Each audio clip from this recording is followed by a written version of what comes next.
Welcome to the Generation Kids Daily Devo podcast, where we move from wonder to worship, looking for God at work in the world around us, ready to ask the tough questions and discover what His Word has to say to us.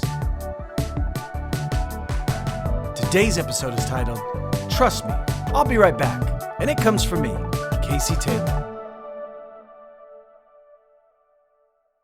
When you get to be as old as I am, which isn't too old, but still old enough to forget a lot of things, having kids can really remind you of all that you once had to learn.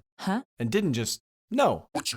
Having little kids taught me one important lesson really early on about trust, belief, and faith. I believe you. Every day, because I'm an adult, I go through a mandatory ritual for most adults, in that I get up, get dressed, help my family get ready for their day, and then something sad happens.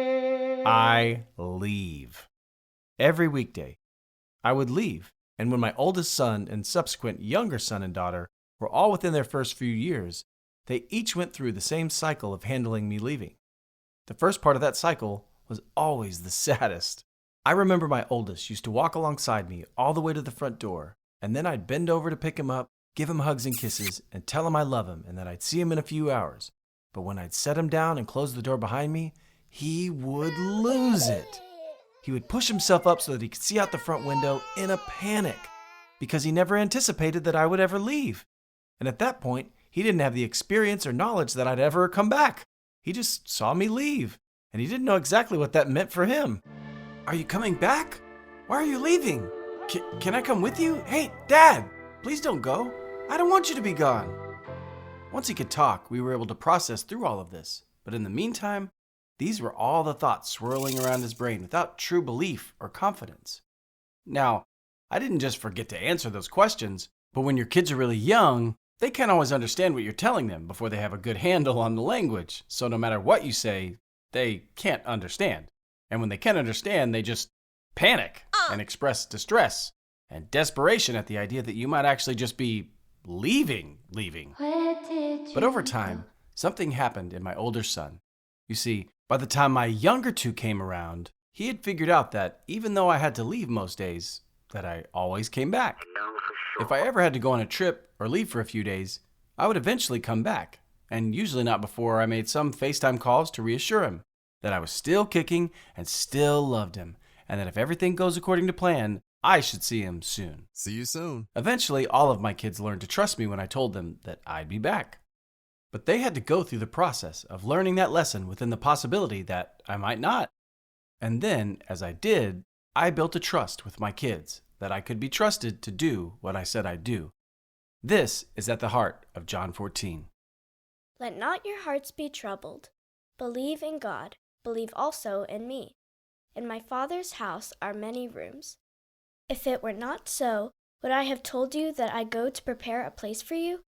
And if I go to prepare a place for you, I will come again and I will take you to myself, that where I am, you may also be. Jesus tells his disciples that he too will be leaving them, but that he has to leave because he has to prepare a place, and not just any place, a place for them in his Father's house, which has many rooms, because he's planning a big homecoming just in the future. Now, if you are in their shoes, or sandals, you have a choice to make. You can take at face value the fact that the person you've given your life up for is leaving and deal with that new reality that you'll be here on earth and Jesus will be, well, gone. Or you can lean into and try to do what Jesus says at the beginning of this passage when he tells them to, let not your hearts be troubled. Believe in God, believe in me also.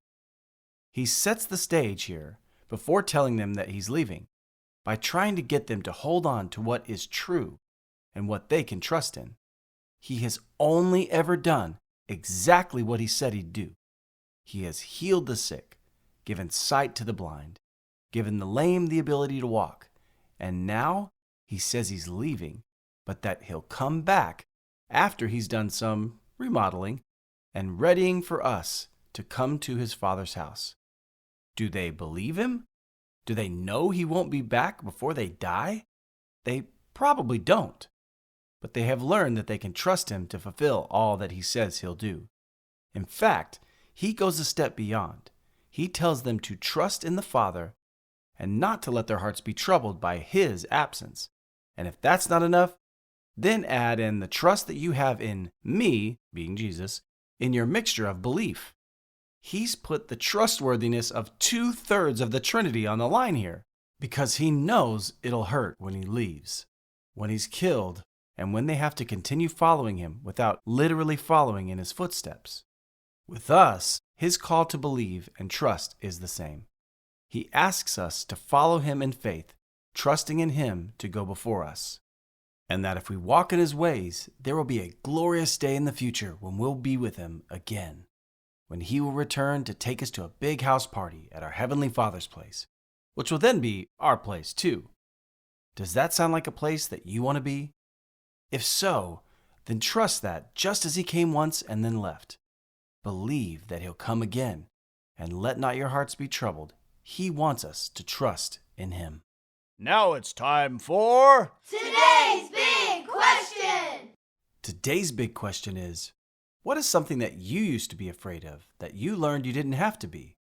How can that lesson help you remember that while you might not know everything today, you know the one who does, and that He's completely trustworthy, and He's got your back. When we trust in Him, our hearts can rest at ease.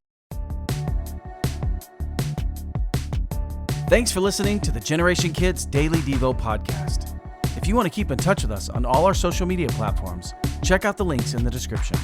And if you'd like to help support us as we continue to create meaningful content for kids of all generations, please subscribe to our Patreon by visiting us at patreon.com/wearegenerationkids.